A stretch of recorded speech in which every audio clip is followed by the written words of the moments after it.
So, Future and Metro Boomin decided to drop their highly anticipated "We Don't Trust You." It's been honestly like kind of funny seeing these two just compliment each other and just collaborating every chance they have.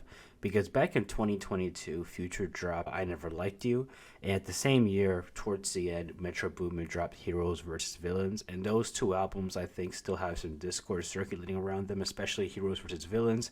And it's funny because they both they both literally had something to do with each other's albums.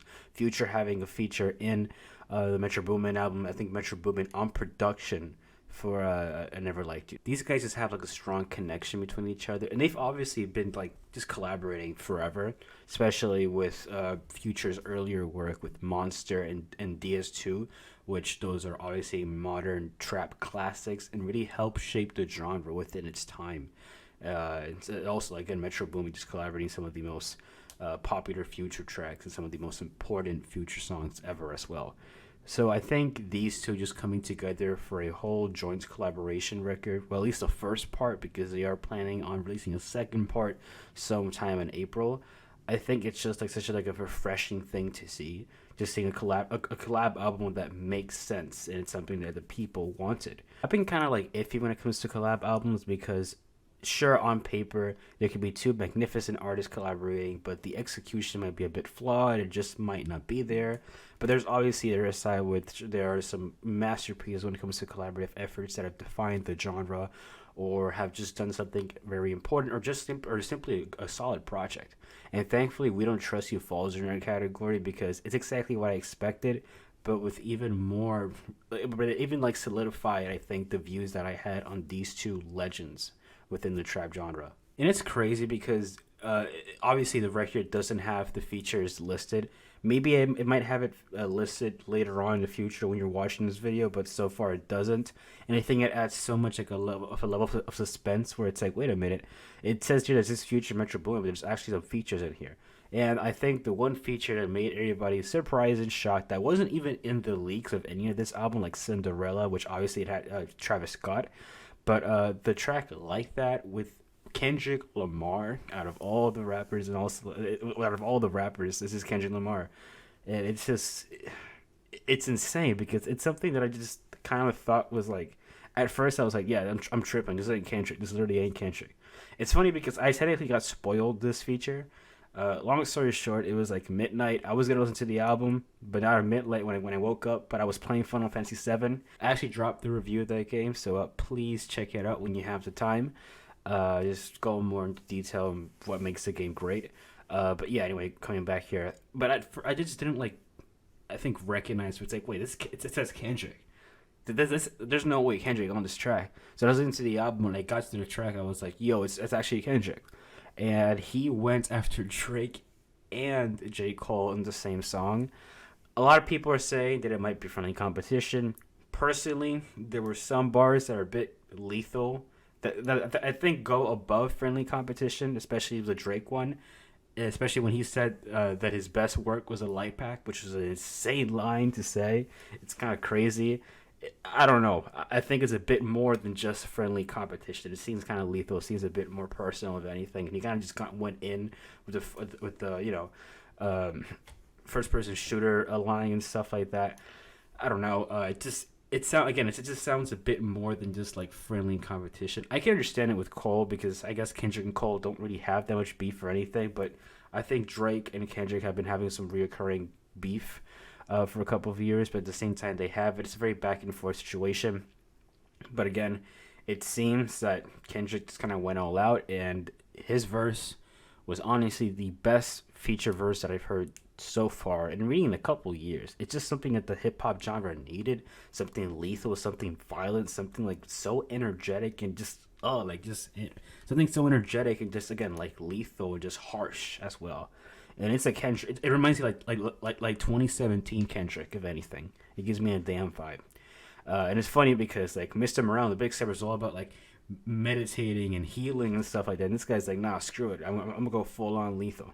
I'm gonna just like I'm gonna just like shoot everybody up. Basically, it's crazy. But aside of Kendrick's phenomenal contribution to the song, I think the beat in here is absolutely insane. I think it uses a 3-6 Mafia sample, and these other two rappers that I forgot the sample of, but if you were to check like I guess the sample behind this beat, you would probably see it. But it's supposed to be like an '80s iconic song as well. I think the song is called "Everlasting Bass." I think something like that. But yeah, it's just a great use of the sample. They also use an easy. They also use the Easy E sample, which I thought was just a phenomenal use of it, and it is the best use of that sample. It's even better than Kanye's, if I'm being honest. It uses the same like easy, I guess, line, or he was once a boy that was on the way. I don't know how the line goes, but something like that. But I think it's used much more. It's used much better in this song than it was in the Kanye song.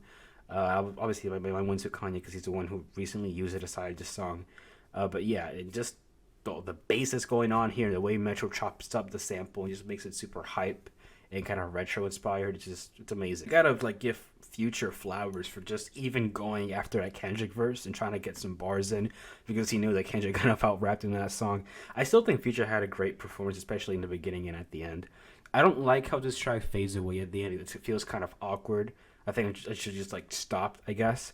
But yeah, whatever. I just think this song is still great, even if we're not considering the Kendrick feature. This song is still great. As I mentioned previously, the track "CInderalla" featuring Travis Scott. It's been known for years. It's been an iconic snippet actually between them. I thought it was gonna come out on Utopia, but it didn't, and we're kind of glad it came out on this album because it just adds much more, I guess, variety in this record. But yeah, I don't know why, but it just has so many layers into it. I think Metro uses this beat or creates this atmosphere where it has like this mysterious yet like hollow and translucent aura at the same time. It sounds like I'm using a bunch of verbiage, but it's just like the way I feel. It gives me this like dark and hollow atmosphere. It's like very like it's almost like how can I explain this? It's almost like you're in a bird cage or something. I don't know why, but it just feels like I'm trapped inside a cage, and it's like I'm seeing like darkness and whatnot. It sounds crazy. That's just how I feel, and I think Travis was honestly just a good addition to this. I don't know why, but this and Niagara Falls are like just seeing a dream come true, and just in two separate Metro Boomin albums. Like just from hearing those songs from snippets and then seeing it in reality, it just it's so hard for me to process. Aside of again the amazing Like That song that's also been like leaked and stuff, but without the Kendrick part. But yeah, those are always the two songs that everybody seems to be talking about. Actually, another song that people are talking about is Type Shit. The features Playboy Cardi, Travis Scott, of course, and I believe that's it in that song. But still, it's still a crazy song because it has so many beat switches at once, and I just love that they just gave Cardi his own like beat and part to play with more towards the end. These dark bells that are playing in the background that sound detuned and almost out of key, but on purpose to make it sound very like haunted, almost like an atmosphere that would be perfect for 21 Savage to rap on, even though it would be a bit more challenging because it seems like it's more, I guess, experimental in that nature. But I just love how I guess Metro gives Future, Travis, and Playboy Cardi their own segments and their own like I guess a playground to just play around with. It's a very fun and entertaining song. It might be a bit confusing at first, especially with all the amount of sounds that are going on at once. But once you like I guess listen to it again, it just like meshes so well and so perfectly and just gets me so hype. And I can envision a lot of like mosh pits just forming off of this one song, especially Cardi's part. Speaking of great features, I was very surprised when I saw that in Everyday Hustle we had a Rick Ross feature, which was one of the last people I was expecting to be on this album inside of Kendrick. Metro for some reason just has like this, I guess, feeling that he can definitely like push these rappers who aren't more in this lane of like going lyrical miracle, just go lyrical miracle. And I think Future honestly just stands his ground in this song, even with Rick Ross spitting a fantastic verse as well. And I think it's sad that Rick Ross got overshadowed by just how amazing the Kendrick verse was because his verse is unironically great, and I love that Metro just chops up the entire sample and just uses it in such a creative way, giving this very old school boom bap feeling, changing up the drums, and it just makes everything crazy, going from trap to more hip hop to very old school at the end, giving Future his space, giving Future like his 1 minute and a half to spit off this crazy verse. Honestly, I mean, people underestimate Future sometimes in terms of what he can spit. Yes, Future most of the time kind of goes with the same stuff that he knows, that are familiar with him. And sure, he has those one-liners that are very iconic, but he can really be in his bag if you put him a beat that only someone like Metro Boomin can really make in that category, where he's going more like retro and an old school boom bap type. The thing that I really appreciate from Metro, because he's just like, I guess, forcing Future to be out of his comfort zone. Just another feature that's also kind of like crazy, but I thought it was a sample at first, was the song Young Metro with The Weeknd. I thought I was surprised The Weeknd was. I mean, I wasn't really surprised because again, like The Weeknd made a hit with Metro. I mean, they have a couple of hits together, and especially with Future. But it was kind of weird because I thought it was a sample at first. The way it was used, I thought it was like an old Weeknd song that I forgot about because it feels more like a sample, but he just doing more like background vocals. But the way this is mixed is like spectacular because it has like this like flanger effects going on with thrown in some chorus and reverb. It's almost like unrecognizable at first, but when you listen to it more, it's like, wait a minute, that's The Weeknd. And the way he blends in the song with just Future just spitting is honestly insane. And it's funny because in this song, Young Metro, apparently Future does diss Drake. There's this whole segment here where I think he, I guess, refers to some, I guess, older times yet with Drake and I guess some inconsistencies that he sees in Drake. I don't know why, but it's like Future decided to just go full ballistic war mode with Metro. And I know that Metro and Drake apparently have some beef going on, but again, that apparently plays sort of a key role here in this record. It's funny because most of the time when it comes to like rappers, I guess, beefing with others, it's more of a common thing, but just producers and rappers, it's been a thing. But in this category, in this level where Metro gets Future and Kendrick in a song, for instance, he just like shit talk Drake, it's kind of crazy. But in Young Metro having Future and The Weeknd the same song, it's kind of crazy. It really is. I think The Weeknd knew what was going on as well. But yeah, I still think Young Metro's song is honestly great. I think Future's just in his bag. It's like he's not listening to anything else, and he's just going bar by bar, bar and bar and bar. It's kind of crazy. He's spitting, honestly, and he's making me levitate listening to this, especially with the addition of The Weeknd. It's insane. I know I'm talking about this record like kind of like, I guess, in a scramble. I'm not going track by track in here as I'm seeing the track list, but it's mostly because I want to talk about like the best moments of this record. Kind of like first, just address the elephants in the room, But yeah, I want to talk more, I guess, more critically about this album. I think there are some flaws in this album that is kind of expected when it comes to, I guess, listening to an album of Future or something like that. Because to be fair, even despite this having Metro Boomin's name attached, this is produced entirely by Metro Boomin. This kind of runs through like a Future album as well, mainly Future type.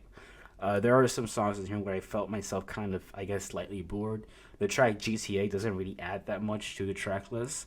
It has a cool beat, but I don't think that Future does anything interesting, especially compared to how almost flawless the first 10 or 7 tracks in this album is. I thought that the bonus track "Where My Twin At" was kind of unnecessary. I don't see the necessity to put a bonus track in an already like 16-track album, where it doesn't really just, I guess, add anything to the album, especially with the better highs in this album has to offer. I think tracks like Ain't No Love and Running Out of Time are just those songs that I consider to be okay. They're kind of cool, you just bop your head to, but they don't really add anything special or necessary to the album at all.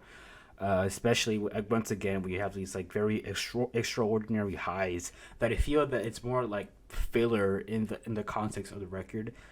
It might grow on me a bit more as I listen to this album more, but I think those songs are just, again, mostly like just head boppers, but nothing else out of that category that really like surprised me personally. I gotta say, one of my favorite tracks in here, Ice Attack, is just so like unique in a way. It has a beat switch, I think, halfway through the track, and again, it's just Future flexing out of his element. It's just like basically Future flexing, shit talking as well. But just, again, I think it feels more like a Monster and DS2 type of era of Future, especially the intro track, We Don't Trust You, which reminded me, like, my mind went blank and just put me in this, like, DS2 2015 version of Future, where he's, like, again, in his element, talking this shit, flexing into your body, almost like this undefeatable champion, or monster even, referencing, obviously, the Monster. But yeah, it just put me in that zone where it's like Future is just locked in, saying the stuff that he wants to say We've heard him say this thing a billion times, but it just never gets old, especially the way he delivers these things on Metro's production. Technically, the tracks like Claustrophobic and Slimed In, especially Magic Don Juan, are almost like the songs that I said were kind of head boppers only. But I think like after like 3 listens, I think like after 3 complete album listens, those tracks kind of grew on me a bit more, and they became like, I guess they blended in with all the great songs and the great just like track list that I'm just seeing here right in front of me. I heard that people not like Magic Don Juan, especially since it's like sort of sandwiched in between Slimed In and CInderalla, which are great songs as well. But I personally just liked it, honestly. I personally found it to be kind of cool. It has a very interesting beat by Metro Boomin. Sure, it's not the most unique song ever, but it's one of those songs where I just don't mind listening to at all. It kind of surprised me when I heard Future on Seen It All go in this more diary entry, personal level song where he's really going word by word here, just explaining what he's seen when he was younger, all the stuff that he's seen. I think the way he, like, I guess, writes it, especially with how he gets older as he writes in the song, and just the terrible things that he's seen and how it affected him emotionally and impactful, is a very like odd thing, especially to put in an album like this, where it's like supposed to be like fun bangers and stuff like that. But I thought it was a very, I guess, emotional part of the record, ironically speaking. But I think it was, again, I think it's one of the more interesting Future songs that he's put out in a while. Fried Chia Vibe is one of those fun bangers this record has. Yes, it's sort of derivative in its nature in terms of its chorus or hook, but it's just like a blissful like burst of energy and just like songwriting in a way where it's just catchy. It's dumb catchy music you don't have to think about at all. Like a lot of Future's music, but it's just, for some reason, it just like that song in particular has like a very catchy, just melodic hook that I can just vibe with and play anywhere. I can play that song anywhere. I think I'll just still feel great. Technically, the outro track in this record, WTFYM, which is what the fuck you mean, I thought that record, despite it almost being 5 minutes long, for some reason it doesn't feel 5 minutes. It just like, it just goes by like that. It's almost like a 2 minute song for me. It's just a great way to wrap up this album. Just for some reason, I just find it to be like so great because it just wraps up a lot of the elements that make Future Future. I just think like this like personality that Future carries on this song just makes that 5 minute duration just go by this quickly. Again, it's so entertaining, and Future just, I think, as a performer is underrated because yes, he can trade bars and bars, but he can also put on a show with his druggy flow and how he can just like, I guess, match the performance that the instrumental has. And especially since, again, Metro Boomin just applying so many like well crafted beats in here. I think especially with this beat and What the Fuck You Mean, I think Future understands the assignment, and Metro as well. They just like mix together very well on that song. So overall, We Don't Trust You just being this like first parter out of this like 2-part album thing that we're gonna have is kind of insane to me.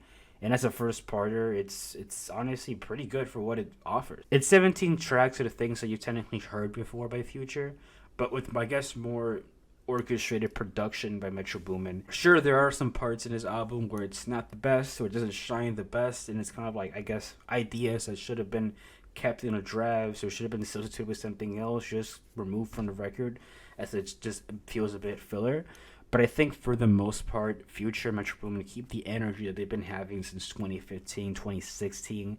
It just keeps on supplying us with bangers and bangers and bangers. And I was very happy to see songs that we've heard snippets of before just come into fruition in this record with even a better version of what we've heard in those demos.